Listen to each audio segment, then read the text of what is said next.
3rd, the world watched the impossible happen.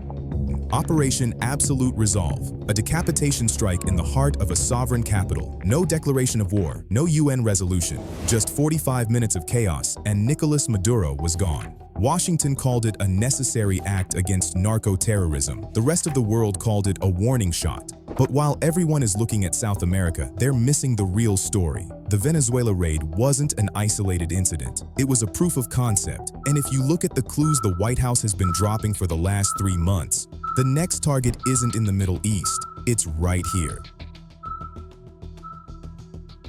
To understand the danger, you have to rewind just 4 weeks.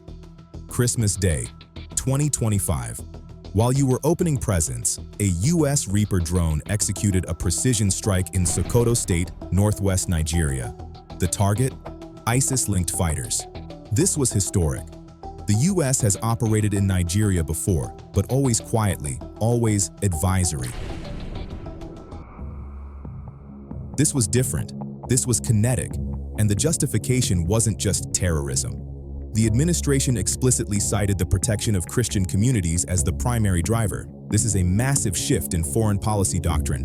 Remember late 2025, the US redesignated Nigeria as a country of particular concern, CPC. At the time, Abuja brushed it off as diplomatic noise. But then came the threat. President Trump explicitly warned that if the persecution didn't stop, the US would go in guns a-blazing. Most people thought it was hyperbole. Then came the Christmas strike. Then came Venezuela. It's not hyperbole anymore. It's policy. Here is the uncomfortable truth about modern intervention. You don't invade for resources. That's bad PR. You invade for values. In Venezuela, the moral license was democracy and stopping the drug trade.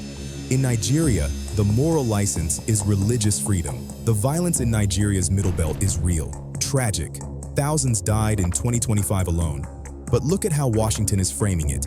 They aren't calling it a resource conflict between herders and farmers anymore.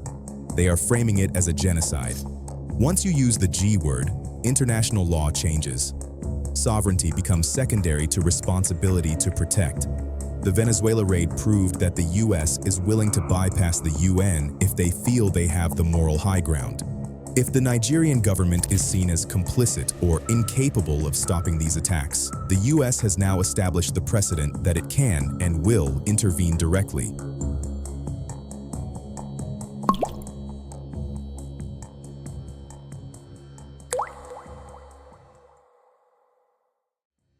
But let's be adults. This isn't just about churches or ballot boxes. What do these two countries have in common? 1. A strained relationship with Washington. 2. Massive oil reserves. Post-raid, the US administration mentioned that Venezuela's oil would help pay for the transition. Nigeria is Africa's largest oil producer. If you are sitting in the Pentagon, you are looking at a world that is increasingly unstable. You need energy security. A stabilization mission in Nigeria kills 2 birds with 1 stone. It satisfies the moral voters at home who want to protect Christians, and it secures the energy assets of a major non-Middle East producer. The Venezuela raid showed us that the US is done asking nicely for access. Just a quick break. Mainstream geopolitics rarely focuses on the African perspective. That is exactly what we do here. If you want deep dives into the real stories shaping this continent, beyond the headlines, consider subscribing to the channel. Now let's look at the endgame. So, is Nigeria next? Probably not a full-scale invasion. That would be a logistical nightmare. But the Venezuela model isn't about occupation. It's about surgical, violent shocks, targeted strikes on militant leaders inside Nigerian territory, special forces raids to rescue threatened communities, sanctions that cripple the Naira overnight. The raid on Maduro was a message to Abuja. Your sovereignty is conditional.